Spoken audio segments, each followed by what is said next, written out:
that time again. It's time for yet again another Patreon listener question. This is a legendary one coming from our Primus tier backers of our Patreon. So once again, if you are interested in being part of the Transformer Slag Patreon, patreon.com/protoman. Check in the comments below if you need the link or the description. It's in every video. And if you're part of the Patreon, what do you get? You get to have your name in the credits of every segment of your choice, whether it be your name, your screen name, or whatever. Special Discord access, the premium Patreon exclusive Discord access. Not the general one that everyone is part of, the special one, which has all kinds of crazy Transformer downloads and special content rarely seen by anyone. Ask anyone that's part of the Patreon that's had access to this stuff. It's nuts. It's a lot of stuff. Of course, we also have special items, Transformer items sent to you in the mail after a certain tier, and of course, the Patreon listener question. And we have, this is going to be a good one. That's why we made a special intro for this one. For people who know, I love Beast Wars, so this is a good one. It comes from David Cabal, our legendary patron of the Primus tier, and he asks, I don't know how to word it, but maybe you can talk about it. Why do you love Beast Wars, and how does it still hold up compared to other Transformer series? What are some other Transformer series that match Beast Wars in terms of how great this show is? Have you talked to anyone that has worked on the show from Mainframe, and did they ever expect the show to reach the success that resonates with fans today? Sorry, Protoman, I just don't know how to word it, but thanks for answering my question, David Cabal, a.k.a. Retro Cabal. So, I'll just answer the last part first. So, I actually got to meet two of the writers for Beast Wars. I got to meet Bob Forward, I want to say it was 2002's BotCon, and I got to meet Greg Johnson in 2013, all those years later. And I think that was that a BotCon or a TFCon? I think he was also at a TFCon, but I remember for sure I met him at a BotCon too. When I talk about the writers of Beast Wars, there's quite a slew of writers, but when you really talk about the core writers of Beast Wars, you're talking Bob Ford and Larry DiTilio. Those are like the dynamic duo of Beast Wars. They literally wrote like 60% of the show's episodes. And then you have guys like Greg Johnson and Ian Weir, who were they wrote like a handful of episodes, but they were really key episodes in Transformers lore, so they're really important too. And then there's a bunch of one-shot guys that also wrote some really good episodes.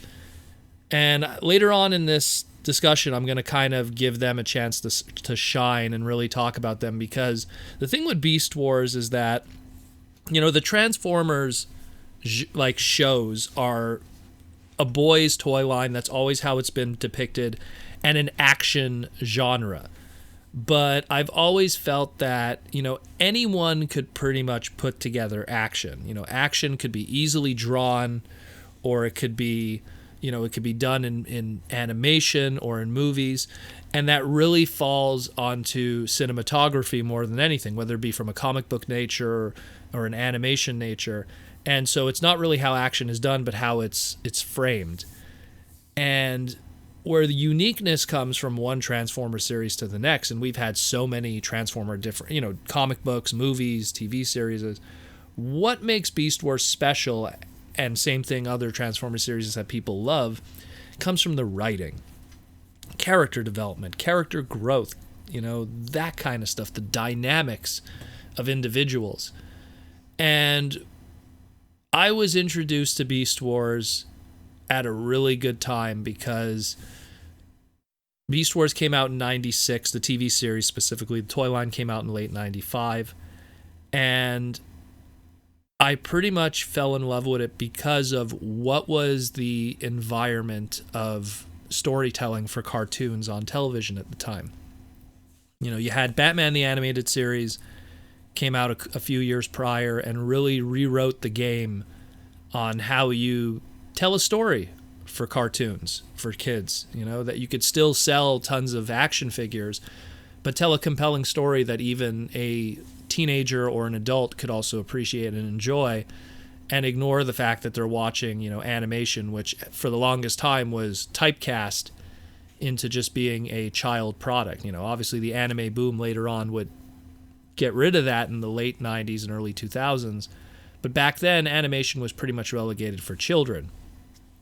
Batman the Animated Series came out, really changed that, and then when X-Men came out, the X-Men animated series by Fox, where not only did it give you compelling stories and this family character dynamic of here's this team and they all have their own quabbles and issues, and it was like a soap opera, but it was also an ongoing story.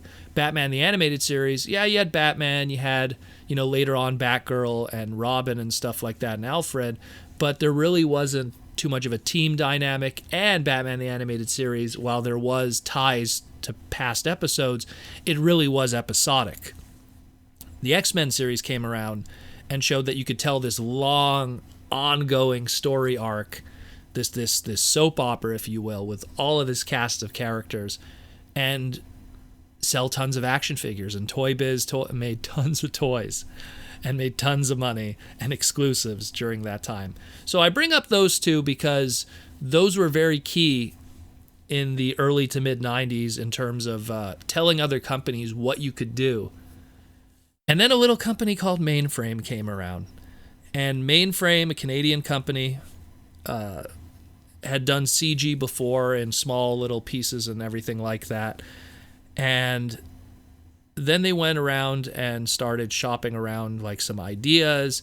And ultimately, in the end, the Canadian government hooked them up with pretty much a blank check of, hey, make stuff and we'll pay for it.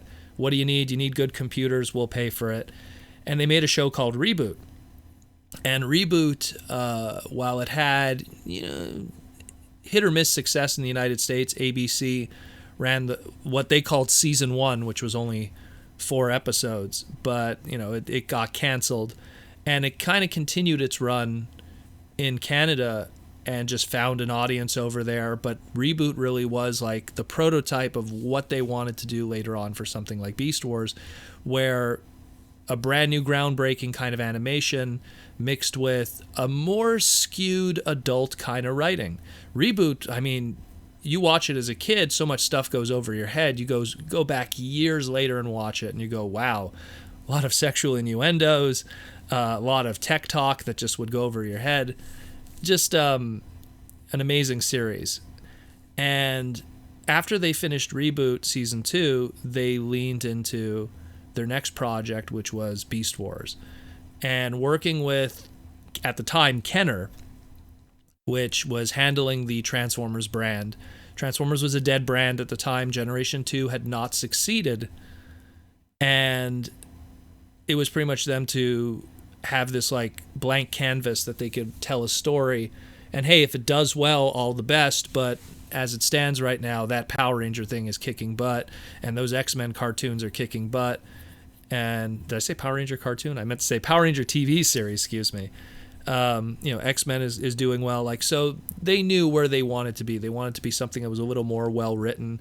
I think around the time Gargoyles was also doing very well. So they knew what they wanted to do. And they assembled an amazing writing crew. Essentially, at the time, in 1993, there was this amazingly written, also talking animals kind of show called Biker Mice from Mars.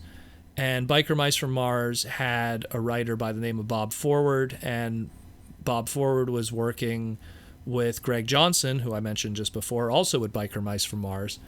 And those were two guys that were doing an incredible job at, this brother dynamic between these three characters and dealing with all kinds of different issues. And by the way, a great series to go back and revisit if you enjoy that kind of better written 90s kind of stuff with a little bit of action on it, comedy.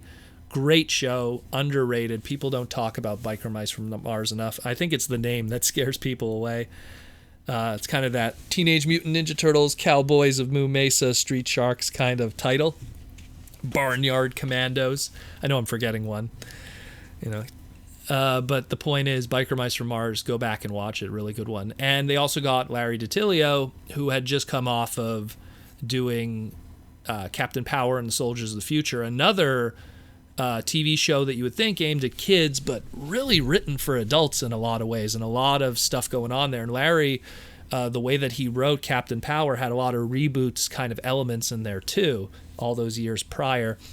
Larry also, a lot of people don't realize, he worked with J. Michael Straczynski, and they were pretty much the co-creators of She-Ra. Larry came from a huge background of writing and all kinds of amazing stuff too. So between Bob, Larry, and Greg initially, Ian Weir is going to come in later, but that was like literally this triforce of writers that just were going to make something amazing. And also, by the way, Bob Forward wrote practically almost every episode of the Super Mario Brothers Super Show, Cops, Captain Planet. He also worked with Larry on She-Ra. So that's kind of the connection there, how these three guys who have worked together multiple times and wrote some really good, compelling stuff were brought together to put this series together. And man, did they just nail it. Man, did they just nail it. And that goes to what you asked here, David, where you asked, why do I love Beast Wars? I think it was just me, I was 14 at the time in 1996. And when you start going from being a kid who watched cartoons because stuff just looks cool, or stuff is, has playability with toys and gimmicks, to where you actually start caring about story and characters and start getting compelled by that kind of stuff. And again, that was, like I just said before, it birthed from watching X-Men and Batman the Animated Series and Gargoyles and seeing that you could have that kind of stuff mixed with me still wanting robots. At the same time that I'm watching the X-Men animated series, I'm watching Botsmaster. I'm watching Power Rangers. So I'm still getting the cheesy robot stuff on the side too. But Beast Wars kind of gave that marriage of both, where it was, I'm going to be able to get Transformers that at that point I had kind of abandoned. 1987, I think, was the last time I really engaged with the Transformer brand. When Generation 2 came out, I engaged with it very limitedly because the toys were very expensive on their launch. Power Rangers was huge at the time, so it really took everyone's attention. Power Rangers, they came out literally around the same time as Generation 2 made its launch, so everyone was all Power Ranger crazy, and here's me going like, I wouldn't mind that G2 Inferno figure, but I don't want it at $22.99 back in 1992. So it was pretty crazy how expensive G2 toys were, and considering that the show was just reruns of season 1 and season 2 episodes, didn't help it that much either.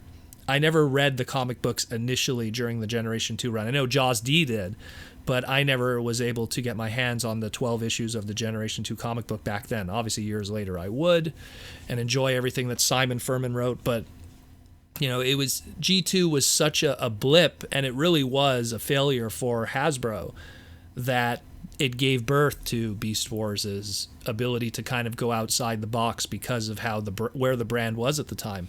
Hasbro had abandoned, in a lot of ways, had really abandoned Transformers. And this is where Bob and Larry and Greg and Ian were going to come in and completely shake everything up.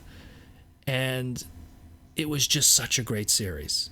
Like, I can't stress it enough. I know that people like always go, cars are cooler than beasts. And I'll give them that 200%. I'm a car mechanic. I did professional racing, in my past years. I love vehicles. I love cars. I'm a motorhead. But you take us away that visual aspect that's distracting you. It's got to be cars. It's got to be those cool designs.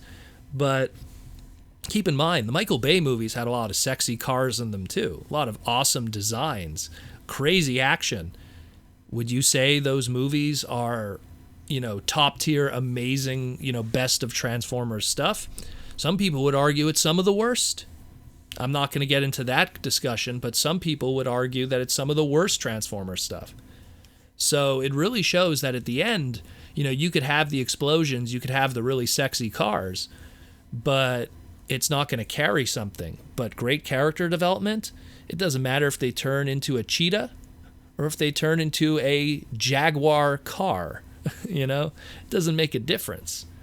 So these guys really, really, really changed the game and gave us these incredible characters. Combined with the fact, now let's go on to the toy element. You know, the tail end of G2 started introducing ball joints, started introducing self-stored weapons, meaning like weapons that the characters would carry would also find a place on the alt mode.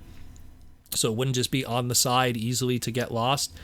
And when you phased out of Hasbro and into Kenner with Beast Wars, they kept that element of the ball joints and self-stored weapons and gave birth to a toy line that just redefined the standard for what Transformers would be for years to come in terms of engineering, in terms of how characters are tackled, even from a sales standpoint, because Beast Wars also introduced the price points where there wasn't really a standardized price points before.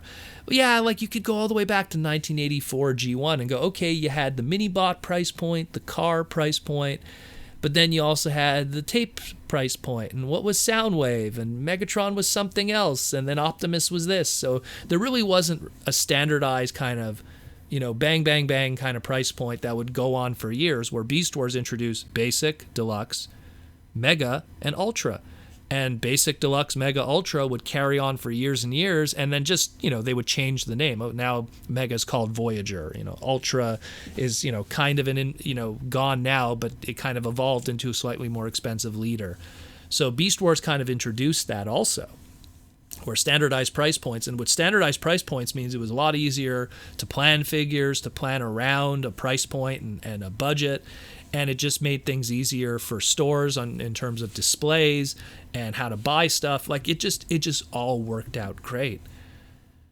So I mean, there's so much to talk about, but what I want to just talk about quickly, I just want to just celebrate some of the other writers, because it's what made the show. It really is. I mean, again, just to go quickly to go to Bob and Larry, I mean, those guys wrote, again, 60% of the series.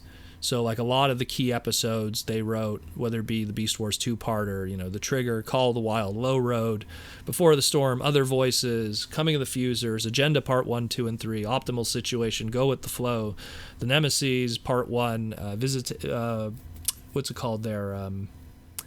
The Web, Power Surge, Spark, I'm trying to remember some others. Other Voices Part 1 and 2 were also, it was a co-written by both Bob and Larry, because they really wanted to, you know, work on that Vok origin story kind of thing. I could go on and on. Aftermath, Deep Metal, other victories. And those two would years later would be brought on to work on Transformers Animated's episode Predacon Rising. So it shows just how important those guys were. Unfortunately, Larry DiTilio would pass away in 2019, passed away last year in March. And I never got to meet him, which kind of sucks, because I would have loved to get his autograph too, along with Bob's. I have Bob's autograph, but to have it like next to his would be so cool, because those two guys, like, they wrote easily the most important Transformer series of all time. When you go into Greg Johnson, who worked on Biker Mice, I mean, he wrote one of my favorite Transformer episodes of all time, Guerrilla Warfare. Really, Greg really knew how to, because doing Biker Mice from Mars, which was very adult written and very heavy action written, it's like Greg really knew like the border of what censors would, you know, complain with and what they didn't. So when he did Guerrilla Warfare, man, did he put together just a great action episode, but also a great written episode. And that final scene with Dinobot and Optimus Primal in the med bay, I always love that scene, because it really shows to me just how great the CG was back then, and I'm going to get into the CG afterwards. But he also did Bad Spark, which was first appearance of Rampage, and Equal Measures, which was another great Cheetor episode. Amazing stuff. And I just want to just jump to Ian Weir. Ian Weir, who worked on reboot stuff, did a lot of live action stuff too. He was the guy who did Code of Hero. And I mean, pretty much that's all you would have to say. He did Code of Hero, which is easily the best Transformer episode of all time. of any Transformer episode, let alone Beast Wars. You know, he also did Dark Design. He did Possession, the Starscream episode, and he did Cutting Edge. But again, Code of Hero, defining moment, in my opinion. Let's get into some of those smaller writers that also did some really cool stuff. So, like, you had a lot of guys that the only thing they ever did writing-wise was Beast Wars, and they were kind of put up to bat and go, hey, write an episode, let us know. So you got a guy like Jesse Winfield, who only did Beast Wars. He did Chain of Command, you know, gave us a little bit of lore there with Transformers with Chain of Command. Oh, so we know how leadership works and the voting system. And he also did Double Jeopardy. We have guys like Chris Webber and Karen Wilson who did Better Mousetrap. Just the one episode. That's all they did. I'm trying to think of some other dudes. Let me see. I have a list somewhere here. Here we go. Craig Miller and Marv Wolfman. Now, Marv Wolfman is a legend. The guy is like a DC Marvel comic books legend. He created Black Cat. He created Blade, Bullseye. From the DC side of things, you know, he created Deathstroke, Cyborg, Raven, like, you know, all that Teen Titan stuff, Starfire. He wrote the entire Crisis on Infinite Earth with the Anti-Monitor. Completely rebooted the DC universe. You know, Marv Wolfman, incredible. But he did the episode The Probe, which, again, such a key Beast Wars episode in a lot of ways. Then we go on to Wendy Reardon, who was a production assistant for Beast Wars, and then was just like, hey, we'll give you an episode. So she did Victory, which was one of those episodes just like The Probe that was like such a turning point. She'd also go on to do one episode of Cat Dog and one episode of Savage Dragon, another really good show that people don't talk too much about. Bob Forden also brought in one of his fellow He-Man and Super Mario Brothers Super Show writers, Robbie Gurin, who did Double Dinobot, which is a nice, fun little episode. We had Samuel Warren Joseph, who was the guy pretty much behind all of Dennis the Menace during the 80s. He wrote all 65 episodes of that original series, the classic Dennis the Menace cartoon. He did the incredible episode of Dark Voyage, the blind beast episode, as we know it as. And then you have guys like Mark Young, who was season 2 season 2 reboot writer. He wrote the finale of Reboot, which was Web World Wars, which was an incredible episode, as well as other reboot stuff. He did Law of the Jungle, another really good episode, you know. And then Beast Wars bringing in more of those, you know, comic book legends. Len Wein, the dude who pretty much co-created Storm, Nightcrawler, Colossus, wrote Giant Size X-Men #1. He created Swamp Thing, but most importantly, created Wolverine. He created Wolverine along with Herb Trimp. And, you know, the man himself did, you know, Transformer stuff in the past. Prior to that, he did Web World, but he did Tangled Web. He did the episode Tangled Web, and then he would go on to do Savage Noble with Beast Machines and Robots in Disguise stuff. Then we get into even more crazy stuff, like Patrick Barry, who was a Star Trek Next Generation writer, which is another series that if you're talking about cast of characters, a team, and team dynamics, he did Maximal No More. And then the legendary Christy Marks, the practically, you know, the creator of Gem and the Holograms, and wrote a ton of Captain Power, which again, there's that connection with Larry. And she did Bucky O'Hare, practically the whole series of that. And of course, episodes of Reboot, Shadow Raiders, X-Men, Spider-Man, G.I. Joe, Mighty Max, Dino Riders, Teenage Mutant Ninja Turtles. Christy Marks is a legend. I got to meet her. I met her. I went to a Gem convention. Don't ask about that. But I went to a Gem convention years ago and got to meet her, and she was amazing. And she wrote Transmutate. What an episode. Transmutate, oh my God. What an episode, you know? Evan Summers, another Star Trek writer. He wrote Changing of the Guard. Jules Dennis, Street Sharks writer. Darn right. And also did Batman the Animated Series. So they got a guy who was all about the dark transformations of, one creature to a next in Street Sharks. He did Feral Scream Part 2, Cheetor's dark transformation into a Transmetal 2. Arthur Sellers, dude wrote stuff for over 30 years, was a 30-year writer, and one of his last jobs was Beast Wars. He was a writer for the Richard Pryor Show, which is probably his best achievement in my opinion. But he did Proving Grounds. And then we get to DC Fontana. Dorothy Catherine, her full name, but DC Fontana, who is probably one of the most prolific Star Trek writers. Again, that Star Trekness. She wrote for the original series, the animated series, Next Generation, the video game stuff. She also worked on a favorite cartoon of mine, Silver Surfer, the 90s Silver Surfer cartoon. She worked on reboots, specifically the Star Trek episode, where no sprite has gone before. And she was brought in, and she did Crossing the Rubicon, which is the Transmetal 2 Black Arachnia episode. Unfortunately, DC also passed away not too long ago, December of 2019. Just, it sucks that we lost her too. Eric Torin, who is a software technician for the Beast Wars show. He was in charge of making sure all the CG stuff was up to snuff, but they gave him a chance to go up to bat. And he wrote the episode Master Blaster, a.k.a. the debut of Transmetal 2 Megatron. So I'm pretty sure he made sure the CG looked good that day for that episode. He would go on to then do 10 years of Barbie movies when Mainframe would make the focus more to Mattel. And the last one to mention of all these writers, Simon Furman himself was brought in. Of course, I mean, if you have to be told who Simon Furman is, the dude was practically all over Transformers' UK run in the Marvel Comics back in the day. He practically did almost all of it.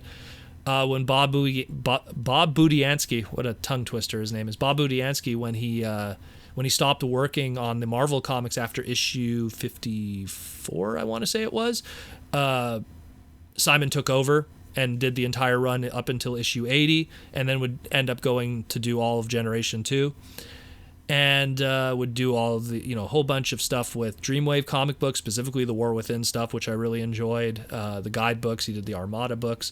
He would go on to do an incredible run with IDW with the Transformers Regeneration stuff. I heavily suggest go out of your way to read that one if you really enjoy it. But you have to kind of read the old Marvel books to get a really good concept of it. I met Simon multiple times, have photos with him at the bar, otherwise, all kinds of different stuff. I met Simon many times. I remember just a little Simon Furman story. I got him to sign, I believe it was Transformers UK number 132. I think it's 131 or 132, which was a Cup story, which was the very first appearance of Hot Rod chronologically in Transformers lore, which was September 1987 in comic book lore, not in fictional lore. And so I got him to sign that first issue. So pretty cool stuff. First appearance, excuse me. But yeah, that's pretty much all the Beast Wars writers. And all of those writers contributed in some way or form to what made the series incredible. And it's just, I don't even know, man. Like, there's so much to pick apart. And like, how long are we already into this? Like, we've already been talking almost half an hour, but it's just like the character like the character dynamics. That's the one argument that I've always given with people, because I understand that Transformers has reached a point, and this is almost like another topic in itself, where it's been around so long that you just have different age demographics of fans now. You have people that grew up with Armada. You have people that grew up with just the movies. You have people that grew up with Beast Wars. You have people that grew up with Generation 1. I grew up with Generation 1. Generation 1 was my childhood, and then Beast Wars was my teenage years. And, I never stopped anything with Transformers. I watched all of the Unicron trilogy and everything, and judged everything rationally.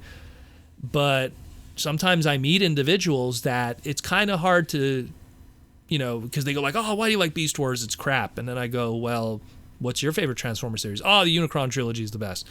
I go, okay. And that's not to say the Yukon trilogy is trash, but it's like to say that it's better than Beast Wars. I think I want to rationally have a discussion with you why.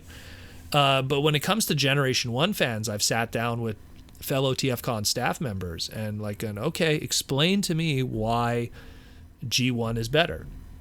And they'll be like, oh, well, the car modes are way cooler. Okay, I'll give you that. Yeah, car is definitely cooler than a cheetah or a gorilla or a tiger. But, what about the characters? What's Cliffjumper's dynamic with Hound or with, Mirage or something? It's like it's not as fleshed out because it's an 80s cartoon and there was, different ways of storytelling and writing back then. It was what it was back then. And I argue that of that Sunbow, Marvel stable of cartoons, which also include the likes of G.I. Joe and Gem, I think Transformers was probably the weakest written in terms of character development, as opposed to, say, Gem or G.I. Joe, that it was a little better with that. Now, granted, the 86 movie is amazing. The 86 movie is amazing, but the 86 movie was completely different crew of writers from what Marvel originally had. When the second you bring in Flint Dilley, who was a G.I. Joe writer, and, Ron Friedman, G.I. Joe writer, science fiction writers, and then you bring in Toei for the animation, it was going to be a whole different final product. And I think that's why the 86 movie turned out so great, was just because it was a different writing crew that really knew how to do character development and gave birth to all those icons that we love today from the 86 movie, and why it's so celebrated today. And, it doesn't hurt that Stan Bush's soundtrack was kicking also, along with a bunch of those other guys, and, Vince DiCola doing the non vocal music and stuff like that to the OST original soundtrack. But at the end of the day, Beast Wars just has the character dynamics are just unrivaled, and the CG, in my opinion, I don't care what anyone says. People always go, oh man, the CG's dated. Yeah, okay. If you're going to compare Beast Wars' CG to Hollywood CG movies, and I'm not talking like, Avengers and stuff that use CG in the background. I'm talking like, a Toy Story and stuff like that. Yeah, of course. When you're going to go against a $200 million budget against something that was made in 1996 in a West Coast Canadian office, yeah, sure. Okay, I'll give you that. But most television CG today, Pac-Man or the Mega Man cartoon or, what was that other one there that I saw not too long ago? I think it was called Power Players. The CG is no better than Beast Wars. If anything, Beast Wars is better. Beast Wars had shading, Beast Wars had better lighting, and it had better cinematography. I think the only time Beast Wars shows its age is when there's a wide shot and the characters are walking and you could kind of see their walking animations and how they connect with the floor. There's a little bit of a floatiness there, but Beast Wars' cinematography was so good that you never really noticed it because they made sure to kind of hide their weaknesses. But it's a great series, and I still feel that it, from a visual standpoint, still better than most CG today on television. And I'm not talking like, again, some live action thing that uses some CG in the background. I'm talking like, corner to corner, front to back, CG cartoons for children today. Beast Wars was unrivaled. And back then it was revolutionary. Back then it was the best CG in the world, even better than what Toy Story and Pixar were doing at the time. So I'm sorry, I think the CG still holds up in a lot of ways compared to what kids are used to watch on Netflix coming out of Korea and China all the time, that cheap CG that's put out there all the time for kids. But yeah, and the last thing you ask here, like, did these guys ever expect it to be as big as it did? Well, you know what? Like, I know that Bob Ford did an interview. I think Larry DiTillio did one too. And those were guys that had worked on previous shows that by the time they started working on Beast Wars, those shows had already started getting huge audiences and were being celebrated. And they knew that whatever they worked on, because they gave 100%, that people would love them. And that is so true.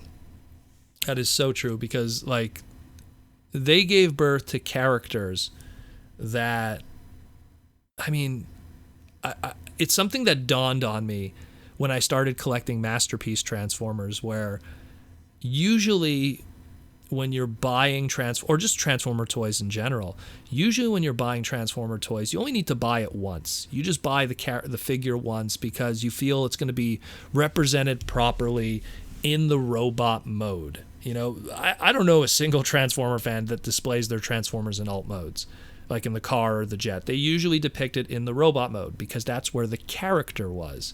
That's where the character dynamic, the expressiveness was. The alt mode is almost in itself an accessory on the side that you'll never see outside of one or two fiddling with it. Beast Wars was the first time that the alt mode had just as much character as the robot mode, whether it be because of the script and the energon and all of that, but it led to when you're getting a Masterpiece Beast Wars toy, where you start going to yourself, man, maybe I should get 2 of them, because having Optimus Primal on display in robot mode is selling it short when you have that amazing beast mode with all the different interchangeable faces, and you have all those memories of watching that show where that beast mode was just as much a character as that robot mode. But you can't say that Optimus Prime's truck mode was as much a character, or Wheeljacks or Bumblebees. It just wasn't the same. It just wasn't as expressive, and it just wasn't as, dynamic. But having Cheetor or Dinobot or Rat Trap, where you're just having these articulated characters in their alt modes, it's something that was added another layer that was unique only to Beast Wars and, of course, Beast Machines, that just wasn't really present in other Transformer series. And now, I mean, you look at the Michael Bay stuff, and people always say, like, you look at the car modes, and they're just movie props. They're just kind of there. And sometimes there's just no emotion to it at all, and that's kind of that's a little bit of a lost art, if anything, when you really think about it. And then the last thing, I mean, I could go on and on. Like, Beast Wars is a discussion that I feel one segment could not do properly. I could talk about it for hours and hours. Anyone who's come to my streams, we could talk about Beast Wars for 3 hours if we need to. There's too much meat on the proverbial bone to chew on, so to speak, when it comes to this, to that brand, and why it's still celebrated today, and why it's going to be celebrated even harder in the future because of Kingdom and a potential movie. The last question was, is there any Transformer shows that compare? Well, why do you think animated is so loved? I think that there's the character dynamics of that small crew stranded on Earth, a leader that is unsure of himself, just like Optimus Primal, a heroic leader, but still kind of a new to the job kind of leader, much like Primal was, so was animated Optimus Prime. Oddly enough, both possess David Kaye. And by the way, the one thing I didn't even talk about at all about Beast Wars was the voice actors. Man, oh man. Sue Blue, the voice director, aka the original G1RC, had her hands full with an incredible voice cast of Scott McNeil, David Kaye, Gary Chalk, Don Brown, Venus Torres, Ian Corlett, putting me on the spot here with all these names, Blue Man Kuma. It's just incredible. Just incredible. Like, to me, I still to this day, I feel that David Kaye is the greatest Transformer voice actor of all time. Scott McNeil a close second place. And that's including, legends like Peter Cullen and Frank Welker. And Peter Cullen, who's a fellow Montrealer, too, to bury him. But, including those guys. Including some of the greats that would come afterwards in Transformers, even from the Japanese side of things. But David Kaye is just incredible, and I feel Beast Wars Megatron is the greatest Transformer villain of all time. He's done stuff that Megatron couldn't even do, the original Generation 1 Megatron. So that in itself is a challenge to G1 fans. Show me what G1 Megatron has done as success as opposed to Beast Wars Megatron. He's the Thanos of the Transformer universe. But yeah, I don't know what else to say. It's in terms of shows that compare, I would have to say animated is pretty much up there. I have other Transformer series that I really enjoy that are personal favorites, but I wouldn't really compare them to Beast Wars. But if there's show, like, I always say, like, animated is the closest it comes to it. And then after that, it's really just kind of scattered. And then it's personal preferences of other kind of stuff that I enjoy from my giant robots, beating the hell out of each other. But I do suggest, if you like Beast Wars, watch Mainframe's other stuff, specifically Reboot and Shadow Raiders. Shadow Raiders is wow. And Shadow Raiders, I think you could watch it all for free on YouTube right now. But Shadow Raiders and Beast Wars, 2 incredible series. Toy lines too, so you could buy toys afterwards after you fall in love with it. And then all the other stuff that those people worked on, and then you'll see those dynamics and those little flows, like Biker Mice from Mars, Captain Power and Soldiers of the Future, Cops, She-Ra, even though She-Ra's a little dated because it's a filmation kind of thing, but you have that too. And then, of course, the X-Men animated series and the Batman animated series, which some of those writers also came from, really will give you a bigger picture of why Beast Wars was so great, because of what those people have worked on in the past, and it gives you a better indication of that. I think we'll stop at that for now. We've already been talking quite a bit, but I know this is going to be a topic that's going to come up a lot anyways. We're never done with this. If you just type Beast Wars in the podcast's archives, like, we talk about this show a lot. And I wish Jaws D was with us, because he would probably add another half an hour to hour of his love of Beast Wars. And man, it was just a great series.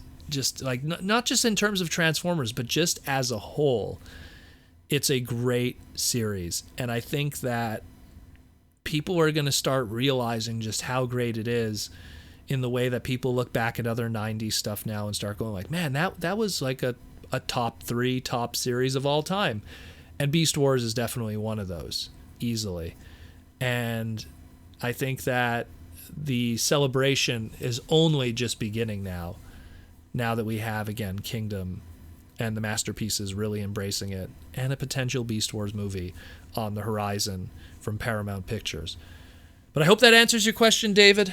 Thanks again for the Patreon listener question. And once again, if you want to be a legendary patron, much like David Cabal here, check the description below. Check the comments, patreon.com/Protoman. Come join us on the Patreon. And hopefully you'll get a crazy fleshed out question like we got here today.